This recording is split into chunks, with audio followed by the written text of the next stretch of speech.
आणि म्हणून एवढे ज्यांनी निर्णय आपल्यासाठी घेतले आणि ज्याला विलंब लावला नाही, शेवटी त्या पक्षाबरोबर आपण जायचं का इथं येऊन आपल्याला काय तर सांगतात, काहीतरी जुनं भावनेच्या भरामध्ये काहीतरी हे करतात, अशा पक्षाच्या मागे जाण्यामध्ये किंवा अशा नेतृत्वाच्या मागे जाण्यामध्ये अर्थ नाही. ही आपण वस्तुस्थिती लक्षात घेतली पाहिजे. मला एक दुसरा प्रश्न आपल्याला विचारायचा आहे. भाऊसाहेब महाराजांना जाऊन 19 वर्ष झाली. किती? 19 वर्ष. आज इथं बसलेल्या कुणाला भाऊसाहेब महाराज आठवत नाही सांगा. एक तर जरी माणूस आहे की त्याच्या मनात भाऊसाहेब महाराजांची आठवण नाही, सगळ्यांना आठवतात. बरोबर आहे की नाही? आज मला काल परवा मला एका माझ्या जावळीतल्या एकानं ते फ्लेक्स पाठवला होता राष्ट्रवादी काँग्रेसचा महाविकास आघाडीचा याचा, त्याच्यावर भाऊसाहेब महाराजांचा फोटो टाकला. ठीक आहे, महाराज जिल्ह्याचे नेते होते, महाराज राज्याचे नेते होते.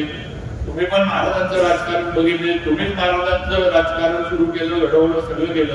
78 साली तुम्हीच सगळ्यांनी महाराजांना साथ दिली आणि म्हणून आज हे सगळं इथपर्यंत आपण सगळी वाटचाल करत आलोय.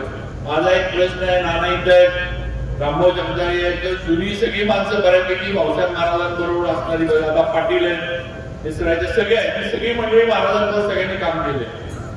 ज्या वेळेला महाराज राष्ट्रवादी काँग्रेसचं सरकार आलं, ज्या वेळेला महाराज आमदार होते, माझा एकच या महाविकास आघाडीला आणि त्यांच्या सगळे जे पदाधिकारी त्यांना प्रश्न आहे की त्यावेळेला राजू लोंगारे पण आमच्या येतात. ठीक आहे, जेव्हा मी मधल्या याच्यामध्ये वेगळ्या मार्गाने होतो, राजू लोंगारे पण इथे.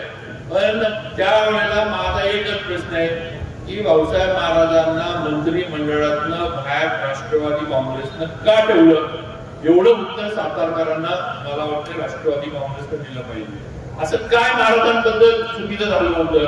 असं काय महाराजांनी भ्रष्टाचार केला होता का? असं काय महाराज कुठल्या भानगडीमध्ये अडकले होते का की त्यांना मंत्री का त्यांच्यामध्ये कॅपॅसिटी नव्हती, कार्यक्षमता नव्हती का भाऊसाहेब महाराजांमध्ये काम करण्याची?